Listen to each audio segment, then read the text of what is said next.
Homens santos inspirados por Deus escreveram a Bíblia para que a palavra chegasse até nós. 1 Pedro 1:21. Assim, toda a Escritura é inspirada por Deus e útil para o ensino, repreensão, correção e instrução na justiça. 2 Timóteo 3,16. Desta forma, ela se torna como uma lâmpada para nossos pés e uma luz que ilumina nossos caminhos. Salmo 119, 105. E ao longo de toda a Escritura, o personagem principal é Jesus. Ele mesmo afirmou: examinai as Escrituras, pois são elas que testificam de mim. João 5,39. Por isso, pregamos a palavra em todo o tempo. 2 Timóteo 4, verso 2. Mensagens de poder.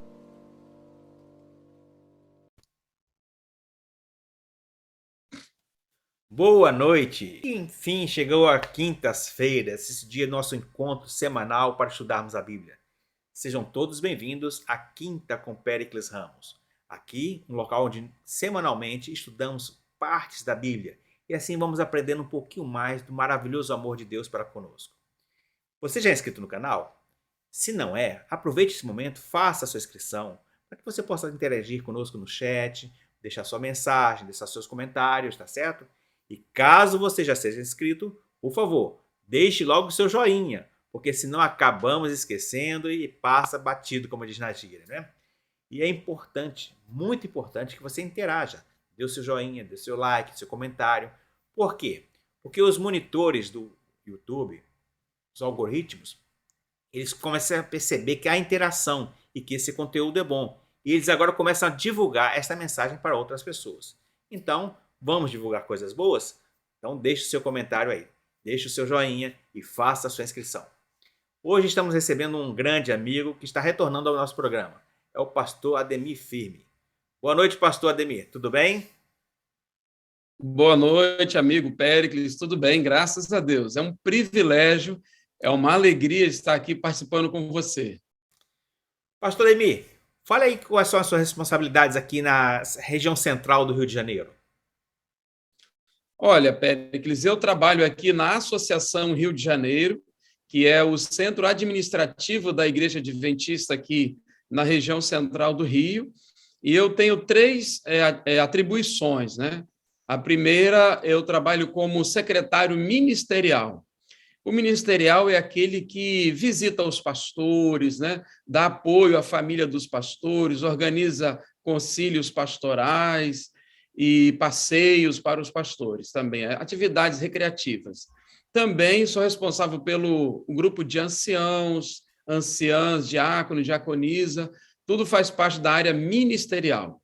A segunda área é o Ministério da Família, que envolve aí treinamento para os líderes de lar e família. Realizamos também fins de semana de família, encontros de casais, palestras, cursos de noivos, encontro de terceira idade, encontro para viúvos, divorciados e solteiros, então tudo voltado para essa área de família. E a terceira atribuição é o Ministério Adventista das Possibilidades, que está focado em trabalhar com pessoas com deficiência auditiva, deficiência visual, com o Ministério de Surdos, Ministério para Cegos, cadeirantes, enlutados, pessoas com alguma deficiência mental, né, ou algum problema de saúde. Então, é o Ministério Adventista das Possibilidades, fazendo com que a igreja seja acessível e consiga levar o evangelho a todas as pessoas. Essas são as minhas atribuições aqui na associação. Bastante coisa, né? Quantas igrejas nós temos aqui nesta associação, pastor? Atualmente, nós temos 163 igrejas registradas aqui na Secretaria da Associação Rio de Janeiro. Certo. Agora, o senhor é Espírito Santense, não é isso? Exatamente. Sou capixaba, lá de São Gabriel da Palha, Espírito Santo. Opa, beleza. Eu estive lá agora 15 dias atrás, fazendo o seminário de família lá, mas foi em Serra, na igreja central de Serra. Em Vitória. Exato. Agora, o senhor é capixaba. Como é que você veio parar aqui no Rio de Janeiro? Olha, eu, na verdade, assim, depois que eu saí para fazer ensino médio, estudar também na FADBA, né, no IAN, a gente começou a receber o chamado. Eu comportava, né, em vários lugares do Brasil, no norte, recebi o chamado para ser pastor inicialmente lá em Rondônia e Acre, né? Pastor, Trabalhei 8 anos só na uma região. pausa um instantinho aí. Eu queria que o Sim. senhor explicasse para a gente o que é FADBA e o que é comportagem. Ah, tudo bem. Então, FADBA é a Faculdade Adventista da Bahia, né? Então, O senhor fez teologia lá, né?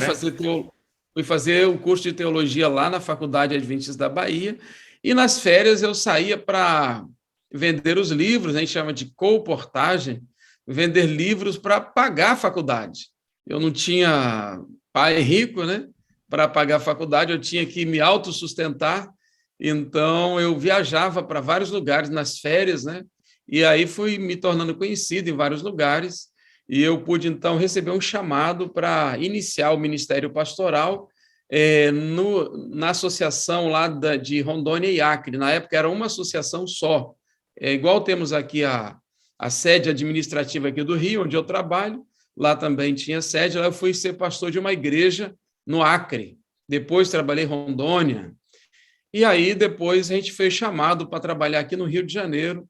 Comecei em Teresópolis e passei por várias regiões, e agora estou trabalhando aqui na sede da igreja, na sede administrativa. E já tem quanto tempo que você está aqui no Rio de Janeiro?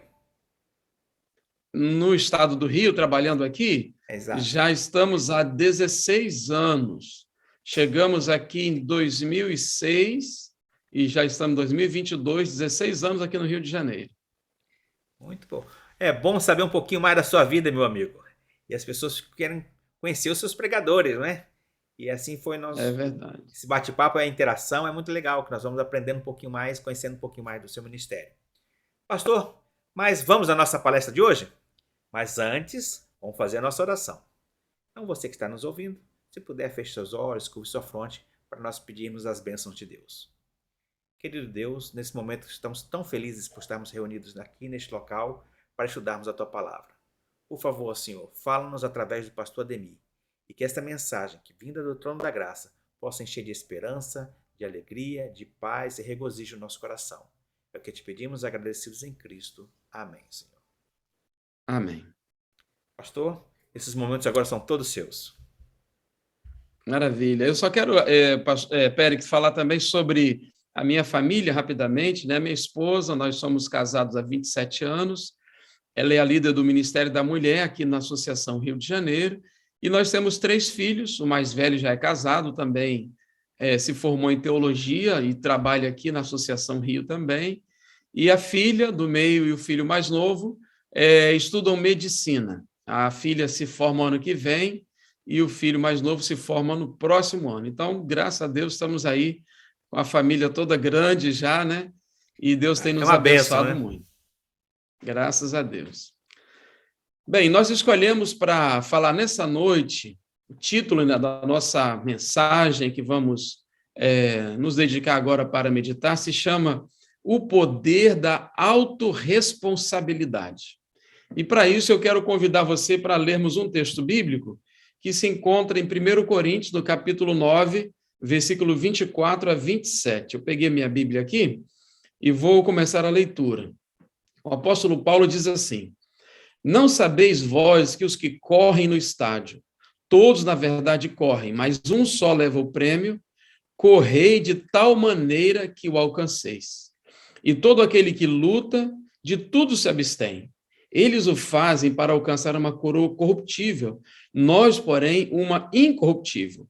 Pois eu assim corro, não como a coisa incerta, assim combato, não como batendo no ar. Antes, subjugo o meu corpo e o reduzo à servidão, para que, tendo pregado a outros, eu mesmo não venha, de alguma maneira, a ficar reprovado. Eu acho muito interessante essa palavra de Paulo aqui, dizendo, fazendo o exemplo, a comparação, né, da vida nossa, da nossa caminhada neste mundo, da nossa preparação para o céu, com a experiência de um atleta. E ele diz assim, olha, lá no estádio, imagina uma corrida, né, uma maratona, tem várias pessoas correndo, mas só um vai chegar em primeiro lugar. Só um vai ser realmente o campeão. E Paulo diz, correi de tal maneira que você que seja o campeão. A vida do cristão, né, a vida espiritual, não é uma corrida para ver quem chega primeiro, mas é uma corrida para ver quem se mantém na corrida até o final. Inclusive, estava lendo uma história recente de um atleta que ele estava para vencer a corrida, ele estava nos metros finais da maratona e ele sofreu ali uma queda, machucou o pé, mas ele não desistiu. Ele foi se arrastando até a linha de chegada, porque a honra de um atleta é chegar até o fim da sua carreira. Então, a salvação, ela é um presente de Deus. A vida eterna, né, a salvação em Cristo Jesus, é mediante a sua graça, é uma dádiva do seu amor para conosco, mas fica essa questão, qual é a nossa responsabilidade em tudo isso? Porque a salvação é uma dádiva de Deus, mas é uma dádiva que envolve a gente, que envolve a nossa participação. Paulo aqui compara, então, a vida do cristão e o prêmio do cristão, que é a vida eterna, como atleta. Ele diz assim, olha, o atleta, ele se domina em tudo. Imagina aí um atleta treinando, ele precisa cuidar da sua alimentação, ele precisa cuidar do sono, dormir bem, ele precisa cuidar do seu condicionamento físico, ele tem que treinar todos os dias, eles treinam horas e horas exaustivamente, ele tem que manter o peso ideal, ele tem que estar com a saúde em dias e preparado para chegar no dia da competição, ele conseguir ganhar. Então, a vida do cristão, por mais que a vida eterna seja uma dádiva de Deus, mas existe a nossa entrega, a nossa participação, o nosso envolvimento nesse plano de Deus para nós. Eu costumo comparar com a germinação de uma semente. Nós não conseguimos, por exemplo, fazer uma semente brotar. Nós não conseguimos fazer uma planta crescer. Nós não conseguimos fazer com que o fruto dessa planta seja mais doce, seja mais bonito, seja do nosso gosto. Mas nós temos que fazer uma coisa, nós temos que lançar a semente no solo, plantar, jogar água, cuidar, fazer a nossa parte e, como uma mágica, como algo assim inexplicável, essa planta vai germinar, essa semente vai germinar, essa planta vai crescer e vai produzir frutos que nós não sabemos como ela produziu. A salvação é também assim, é algo que Deus realiza, o ser humano não pode, com dinheiro, pagar a sua salvação, não há dinheiro que pague. Nós também não podemos fazer uma penitência, um sacrifício, se esforçar, lutar para merecer a salvação. Nada disso pode ser feito, mas nós temos que entregar nossa vida a Deus, escolher andar nos caminhos de Deus, buscar o poder de Deus, ser atenciosos e vigilantes na caminhada. Então, no contexto bíblico, quando nós analisamos toda a Bíblia e o plano da salvação, a autorresponsabilidade que a Bíblia fala não tem a ver com agirmos independente de Deus. Todas as vezes que o ser humano agiu independente de Deus, falhou feio, errou feio. Há muitos exemplos na Bíblia de pessoas que não buscaram o conselho de Deus, agiram a seu próprio juízo e erraram. Um exemplo bem claro é de Josué. Eu não vou ler a história, vou apenas citar. Josué estava guiando o povo de Israel para tomar a terra prometida, está ali no início do seu livro, né, do livro que leva o seu nome, Josué, e ele teve o primeiro confronto na cidade de Jericó. Deus dirigiu tudo, ele buscou o conselho de Deus, ele buscou sabedoria de Deus, Deus mandou eles marcharem ao redor da cidade durante 7 dias, no 7º dia eles rodearam a cidade 7 vezes, depois eles deveriam tocar trombetas e gritar. Olha que método estranho, mas os muros caíram e eles então dominaram aquela cidade e saíram dali vencedores. Aí eles foram para um segundo combate. Uma cidade pequena, não tinha muros, não era fortificada. Eles falaram, ali é moleza. Ali a gente resolve fácil, não precisa nem mandar todo mundo. E o grupo que foi veio de lá fracassado, derrotado. Josué não buscou o conselho de Deus, não buscou a ajuda de Deus, ele agiu independente de Deus e falhou. Então, autorresponsabilidade não é tomar sobre si a responsabilidade de nossa vida e de nossa salvação e agir independente de Deus. Também não é salvação pelas obras e muito menos tentar se virar sozinho na luta contra o pecado. A luta contra o pecado, contra Satanás, contra a nossa natureza pecaminosa é algo espiritual e nós só conseguimos vencer pelo poder de Deus. Mas a autorresponsabilidade significa assumir nossos erros. Quando nós pecarmos, nós temos que reconhecer nosso pecado.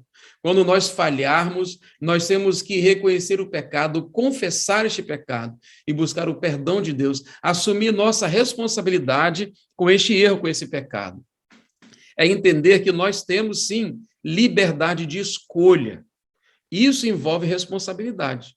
Se há escolha, se há liberdade de escolha, há responsabilidade. Também que nós devemos dar o nosso melhor. Nós lemos aqui na história que Paulo citou, na comparação que ele cita do atleta, ele diz, olha, o atleta em tudo se domina, mesmo que um só vai ganhar a medalha. Olha, você deve correr como se só um fosse ganhar a salvação. Dar o melhor. Outra coisa que a Bíblia fala, assim, de maneira muito repetitiva, é vigiar. Jesus disse várias vezes, o apóstolo Paulo também disse, o apóstolo Pedro disse, usando sempre a expressão orar e vigiar. Orar é a dependência do poder de Deus, é buscar o auxílio divino nas lutas, e vigiar é fazer a nossa parte. Por exemplo, Deus ele não vai abrir a Bíblia para a gente e ler para você só ouvir. Você precisa abrir a Bíblia e ler. Deus não vai dobrar o seu joelho e falar com você se você não quiser. Você precisa dobrar os joelhos e falar com Deus. Deus não vai pegar você pelos braços e arrastar você para a igreja ou para qualquer atividade espiritual. Você precisará tomar atitude, se levantar e ir ao encontro da congregação, do culto, das coisas espirituais. A Bíblia diz, o apóstolo Tiago disse, sujeitai-vos a Deus e resisti ao diabo e ele fugirá de vós. Então, há uma atitude humana nessa sujeição a Deus e nessa fuga, nessa resistência à tentação. Nós devemos saber que a vida, a nossa vida, é nossa responsabilidade. Tudo bem, eu devo pedir a Deus para dirigir a minha vida. Eu devo pedir a Deus para me dar sabedoria, para me dar discernimento, para Ele me conduzir no caminho seguro. Mas a vida está nas minhas mãos, em minhas escolhas, em minhas atitudes. Dar o melhor, se esforçar, ouvir a voz de Deus e seguir o caminho é nossa responsabilidade. Eu fiz uma pesquisa num livro, existe até um livro com este nome, né? É O Poder da Autorresponsabilidade. Até quando eu preparei esta mensagem, eu não sabia da existência deste livro. Aí eu pesquisando, procurando alguma imagem para montar aqui a minha palestra, eu vi que há um livro com este nome. E nesse livro aparece ali as 6 leis da autorresponsabilidade. A primeira lei é o seguinte, se é para criticar, cale-se. Criticar, falar mal, colocar defeito naquilo que os outros fazem, não ajuda, não é nossa responsabilidade. Segunda coisa, se é para reclamar, dê sugestões. Você vai ser muito mais útil se propondo para ajudar, dando sugestões. Terceiro, se é para buscar culpado, busque solução. Em vez de ficar apontando o dedo, aponte o caminho, né? Não para as pessoas apontando o dedo, acusando, mas buscando solução.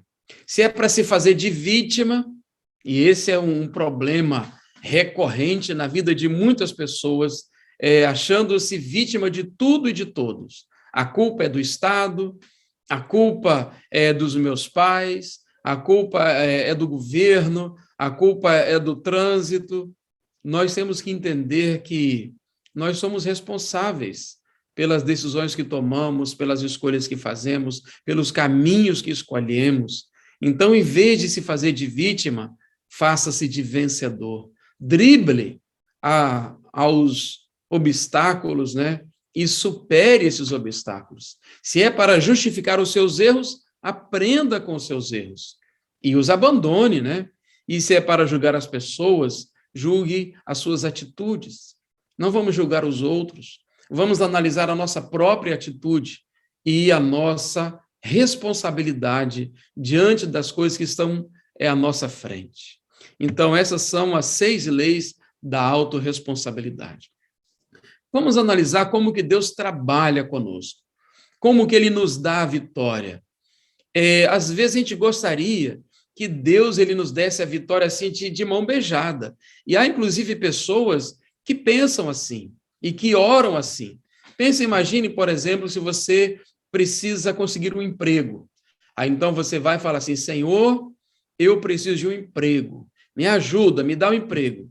E fica sentado no sofá, esperando o emprego chegar. Bem provável você não terá esse emprego. Você precisa se levantar, ir atrás das pessoas, entregar o seu currículo, fazer a sua parte, e orar e trabalhar. Alguém disse assim que o segredo da vitória é o poder de Deus associado ao esforço humano.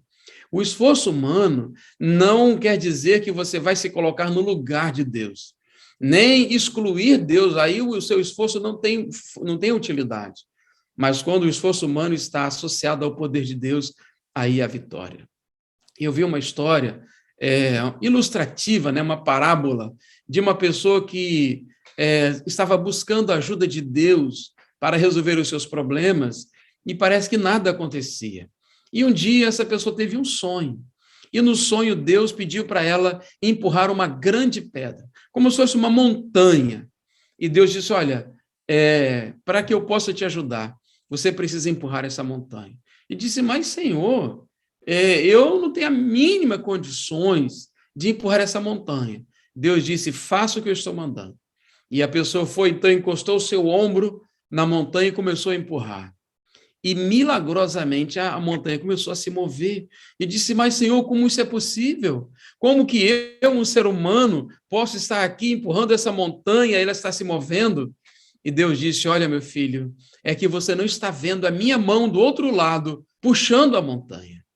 Deus, ele age assim conosco. Então, Deus, ele não remove o problema. Ele dá força para você enfrentar o problema. Lógico, mediante a oração. A força que ele nos dá é mediante a oração. Imagina quantos problemas você tem para resolver. Como que você ora? Senhor, faça com que a minha dívida suma lá do banco. Faça com que tudo fique bom para mim aqui em casa, no trabalho. Não, Deus ele vai te dando sabedoria. Deus ele vai te dando força mediante a oração. Deus ele aumenta a nossa fé. Mas como ele aumenta a nossa fé?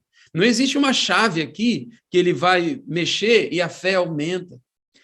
Paulo disse lá em Romanos assim, a fé vem pelo ouvir a palavra de Deus. Então, quando você ora, Deus te dá força. Quando você lê a Bíblia, Deus aumenta a sua fé. Deus disse, eu estou contigo, eu te ajudo. Deus não disse assim, olha, fica sentado aí que eu vou fazer tudo sozinho. Deus disse, não, eu ajudo você. Pega o fardo aí, empurra a pedra aí, e eu vou te ajudar. É assim que Deus trabalha conosco. Ele nos dá dons e habilidades. Eu acho muito incrível um texto que está aqui em Êxodo, no capítulo 31. Deus havia pedido para Moisés construir o santuário. E esse santuário ele era muito detalhado. Haviam objetos ali dentro do santuário que eram deveriam ser feitas verdadeiras obras de arte.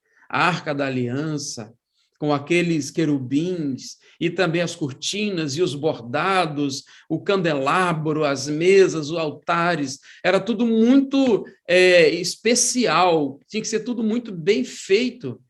E Moisés ficou muito preocupado, eles não tinham um artífice, eles não tinham pessoas preparadas para fazer isso. Mas em Êxodo capítulo 31, versículo 2 e 3 diz assim, eis que eu tenho chamado por nome a Bezalel, filho de Uri, filho de Ur, da tribo de Judá. e o enchi do Espírito de Deus e de sabedoria e de entendimento e de ciência e de todo louvor.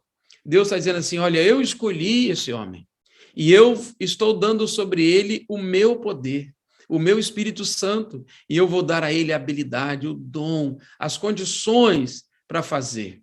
Deus não podia entregar os móveis tudo pronto. Deus, num milagre ali, numa ação miraculosa, diria, olha aí, Moisés, a tenda está pronta, a arca da aliança está pronta, os meus anjos fizeram, eu fiz com o meu poder. Deus disse, não, quem vai fazer são vocês vão fazer, e eu vou dar a vocês habilidades, dons. Uma história também que eu acho impressionante e que ilustra isso que eu estou falando é a história da afronta de Golias ao povo de Israel. Você deve conhecer essa história. Golias, um gigante filisteu, à frente do exército filisteu, começou ali a insultar e a afrontar o exército de Israel por 40 dias. Israel era uma nação santa. O rei Saul, naquela época, era um rei cheio do poder de Deus, era um homem de Deus, era um homem de oração. Provavelmente Saul orou, Jonatas orou, os homens de Israel clamaram a Deus, Senhor, nos ajuda. A gente não está conseguindo resolver este problema. Deus poderia mandar um raio na cabeça de Golias e matar o Golias? Deus podia. Deus podia fazer ele ficar com cãibra e cair lá todo desvalido no chão para ser vencido pelo soldado israelita? Deus podia. Mas Deus não fez isso.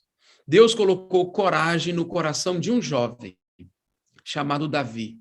E Davi, cheio de zelo e cheio do Espírito Santo, disse assim, como que vocês estão permitindo que este filisteu, que esse idólatra, fique blasfemando contra o nosso Deus e afrontando o nosso povo? Eu vou lutar contra ele, Deus vai me dar a vitória.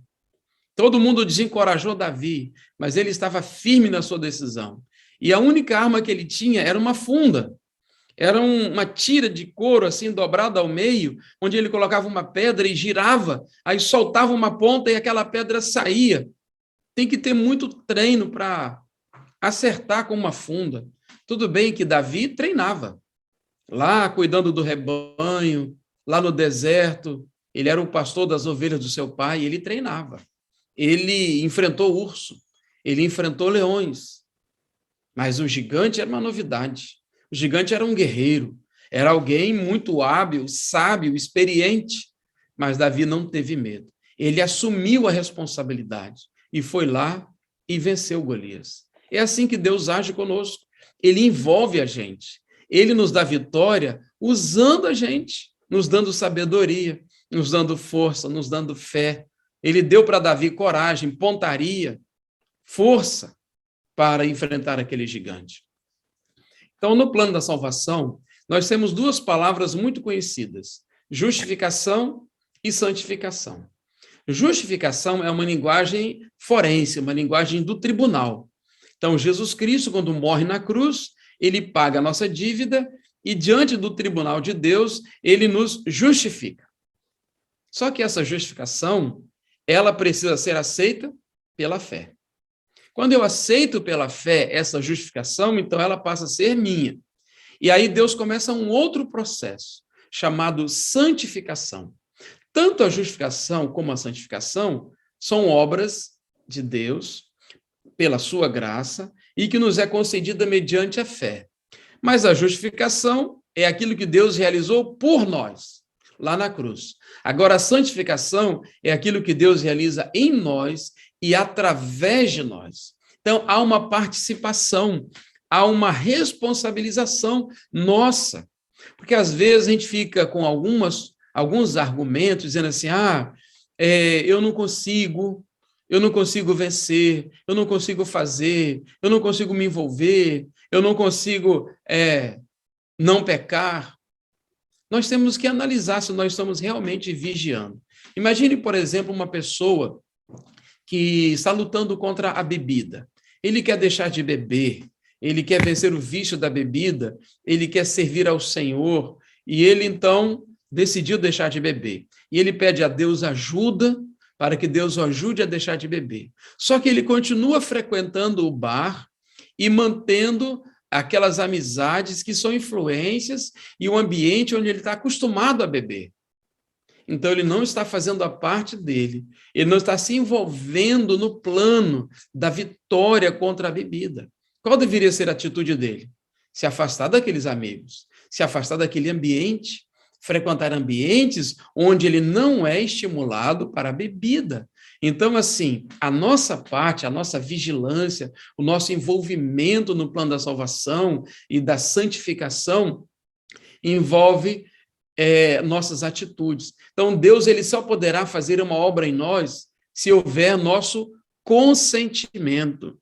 Nós temos que fazer a nossa entregar a nossa vida ao Senhor cada dia. Nós temos que nos envolver nas coisas de Deus, nos colocar à disposição dele para servi-lo, para andar em seus caminhos. As nossas escolhas precisam ser escolhas dirigidas por aquilo que Deus nos sugere e deixar Deus nos ajudar a fazer essas escolhas. Nossas atitudes, como eu citei há pouco, da questão da bebida. Assim, o exemplo é da bebida, mas pode se referir a muitas outras situações da nossa vida.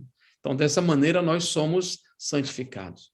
Então, nós não podemos ser omissos e fugir da nossa responsabilidade.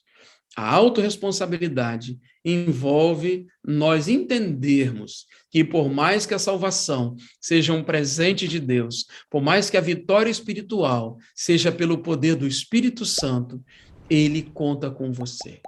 Ele conta com o seu esforço, com a sua entrega, com a sua vontade de vencer, com a sua abertura para que o Espírito Santo possa trabalhar. Lembra da história de Adão e Eva? Adão e Eva, quando falharam, quando eles pecaram, primeiro eles não buscaram a ajuda de Deus, não foram vigilantes, não seguiram o conselho de Deus. E na hora que foram confrontados por Deus, um ficou jogando a culpa no outro e achando que o problema era do outro. No fim, eles estavam colocando a culpa em Deus, porque foi Deus que criou a mulher, foi Deus que criou a serpente, e dessa maneira eles não assumiram a responsabilidade. O próprio rei Saul, que naquele momento inicial do seu reinado, ele era um homem de Deus, fiel, mas depois ele começou a tomar decisões erradas, a desobedecer ao plano de Deus, e quando ele foi confrontado pelo profeta Samuel, ele ficava dando desculpas, e dizendo que foi por causa do povo, que foi por causa da demora, e ele tinha então sempre uma explicação para os seus erros. A autorresponsabilidade é quando nós assumimos nosso erro. É quando nós entendemos que nós fazemos parte do processo e que o nosso livre-arbítrio, nossas escolhas são fundamentais para que Deus possa nos conduzir de maneira vitoriosa sobre as tentações, sobre o pecado, para a salvação. Então, a salvação é um presente de Deus, é uma dádiva de Deus para você e para mim, mediante a graça de Cristo. E nós recebemos pela fé. Mas a própria fé, ela precisa ser desenvolvida no nosso coração.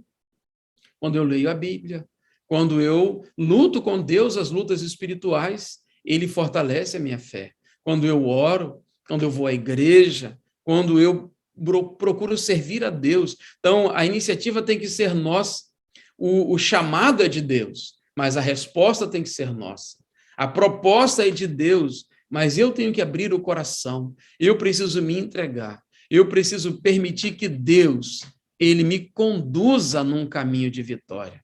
Isso é autorresponsabilidade. Nossos sonhos, nossos projetos de vida, o nosso futuro está nas nossas mãos. Olhe para a sua vida hoje. Onde você está? Se você é casado, analise com quem você está casado, os filhos que você tem, a casa onde você mora, o emprego que você tem. Tudo isso foi fruto de suas escolhas.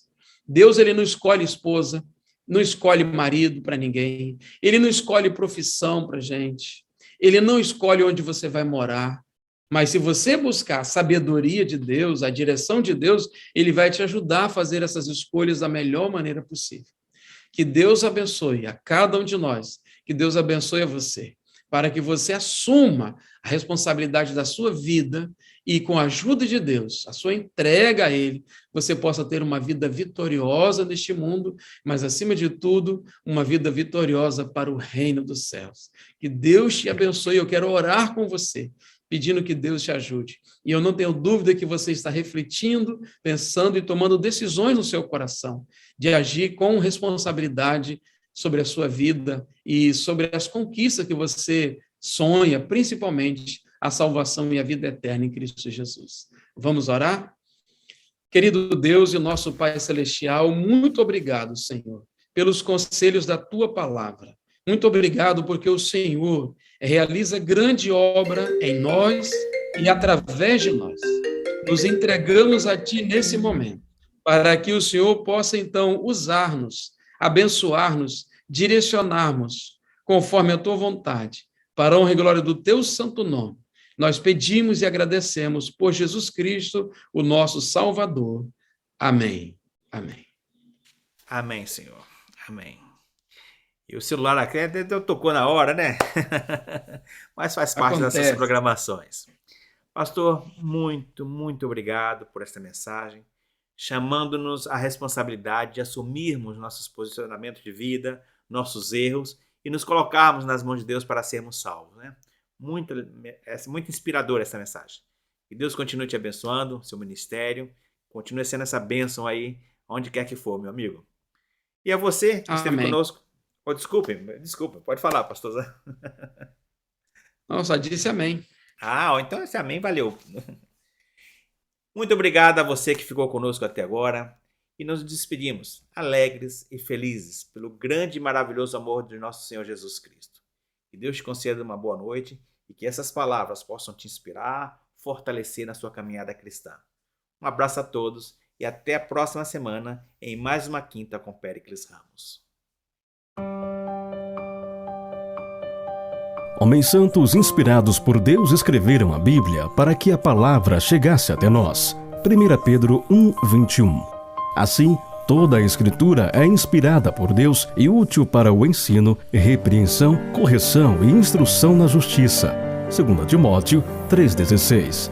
Desta forma, ela se torna como uma lâmpada para nossos pés e uma luz que ilumina nossos caminhos. Salmo 119, 105. E ao longo de toda a Escritura, o personagem principal é Jesus. Ele mesmo afirmou: examinai as Escrituras, pois são elas que testificam de mim. João 5,39. Por isso, pregamos a palavra em todo o tempo. 2 Timóteo 4, verso 2. Mensagens de poder.